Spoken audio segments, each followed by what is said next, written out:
Today is the March for Life, and thousands of pro-life Americans are making their way to the nation's capital from across the country to continue the fight to defend life. The movement faces new challenges this year as nationwide efforts to protect life take on new hurdles.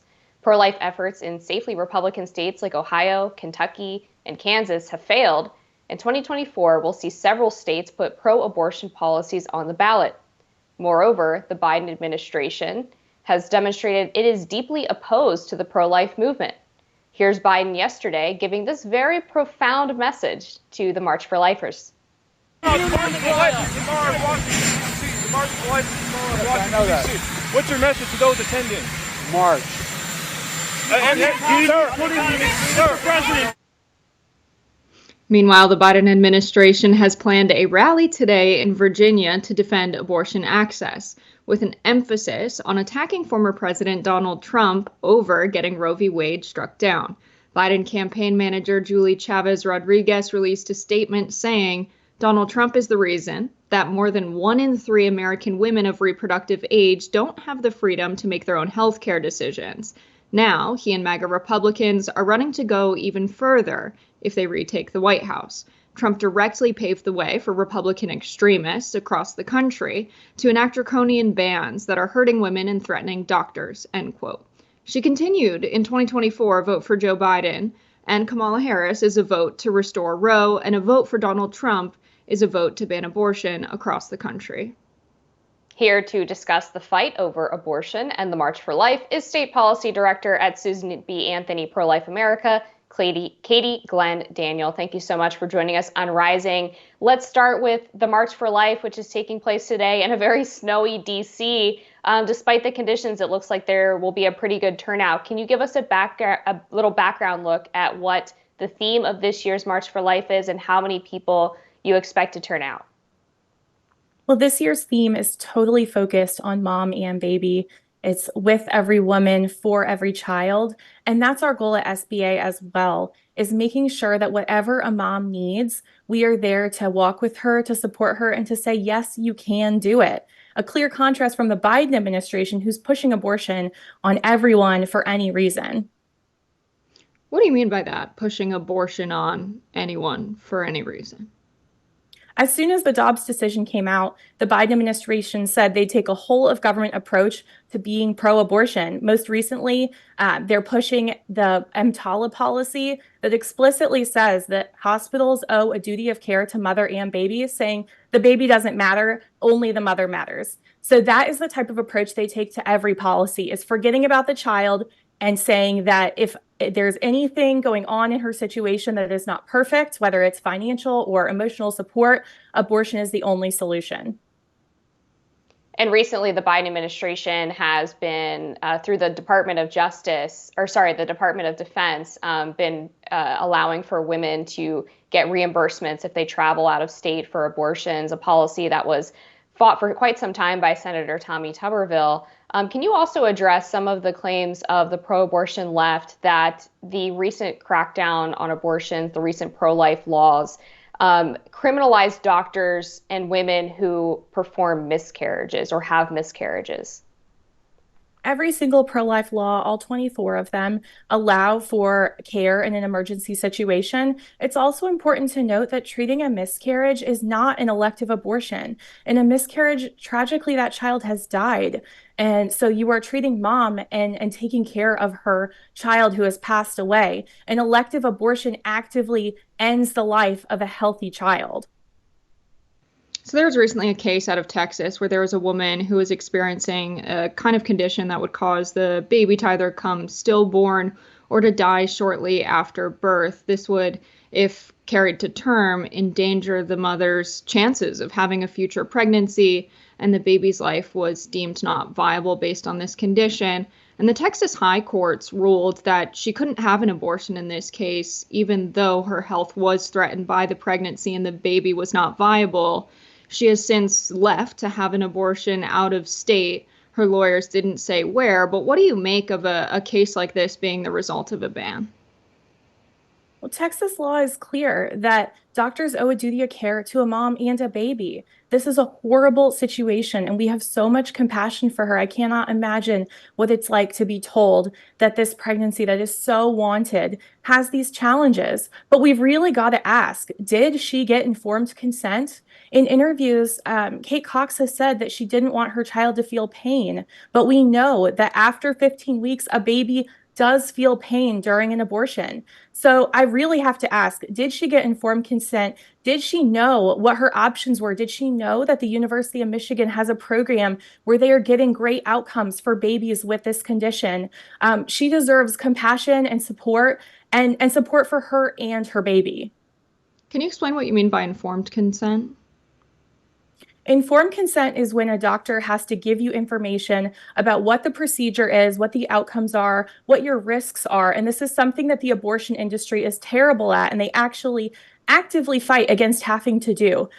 We see this quite a bit in the chemical abortion context, where they're not telling women that the risks and complications of chemical abortion are significantly higher than that of a surgical abortion, or that you can't be accurately screened through telemedicine, but they are willing to send you pills through the mail. So it's about making sure that a woman has all the information she needs to make an informed decision. And it's very frequently not happening in the abortion context.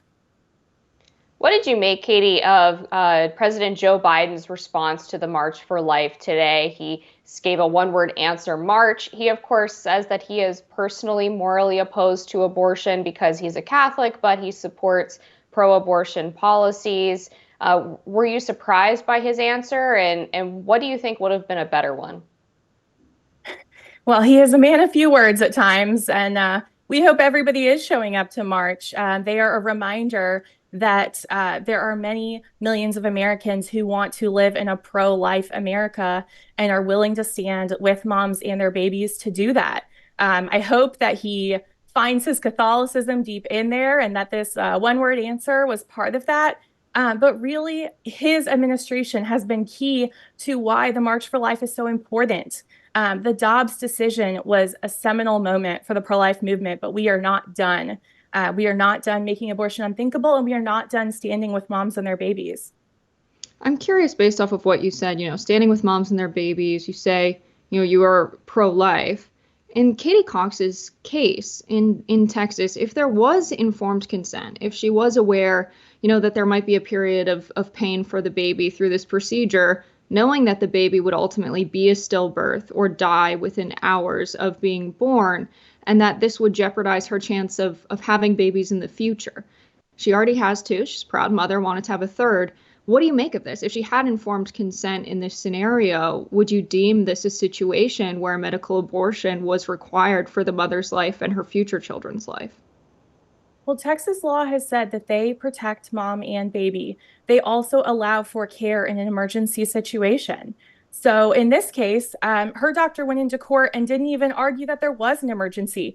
Her doctor said, we need to change the law so that I can perform an abortion that is currently against the law, not because of a medical emergency. They did not claim there was one, but because that's what the doctor wanted to do. And we've seen a calculated effort by abortion doctors who have lost out on a whole bunch of money since Texas's law took effect in pushing for that. So, we have compassion for her. It is a horrible situation, but elective abortion is not the answer to these heartbreaking cases. Just a quick follow-up. Katie Cox went to a different doctor to receive the abortion in a different state. So it sounds like this was more her decision than just her doctor's. If the baby's not going to be viable anyway, I'm not sure why carrying the baby to term would be what you would want the law to be. Well, the challenge of these situations is that often we don't know. These tests are unreliable at times. The New York Times has reported on that. What Texas is doing is pushing for a culture of life and saying our doctors need to be doing everything they can to support a mom and a baby. Both of them are owed a duty of care. That is what these pro-life laws are doing, while also acknowledging that sometimes there are heartbreaking cases where you cannot save both lives. In those cases, an emergency abortion can be done. Texas data shows 34 of them have been done. But the situation here is one where she deserved information about the care that her child could receive not being pushed towards another state with lax abortion laws. That's a good point about these tests being unreliable, these prenatal tests, Katie, because I know several women who were told that their babies were either non-viable or would be born with some disability, and then they ended up perfectly healthy. So I can't imagine the cases where someone had gone through an elective abortion when it turns out the test could have been wrong. One final question for you, and then we have to wrap. But of course, Kamala Harris and Joe Biden say that they're going to go on this sort of pro-abortion tour as the March for Life is going on. From the pro-life side of this, what is coming next in this coming year? What is next on the docket for the pro-life movement? What are their areas of focus? Are there any pieces of legislation that we should be keeping our eye on? We are more focused than ever on expanding the pro-life safety net, meeting women where they are, helping identify those needs. Many of our states doubled and tripled the amount of state funding they spend supporting moms and babies. They're expanding access to healthcare opportunities. So there are many exciting policies to help meet women where they are and walk with them and say, you can have your baby. A recent study showed that 2/3 of post-abortive women surveyed said, if something was different, either emotionally or financially in my life, I would have kept my baby. I did not want this abortion. I felt I had no choice. We want to stand with those 2/3 of women and help them so that they can have their baby. Thank you, Katie Glenn Daniel, for joining us today on Rising. Thank you.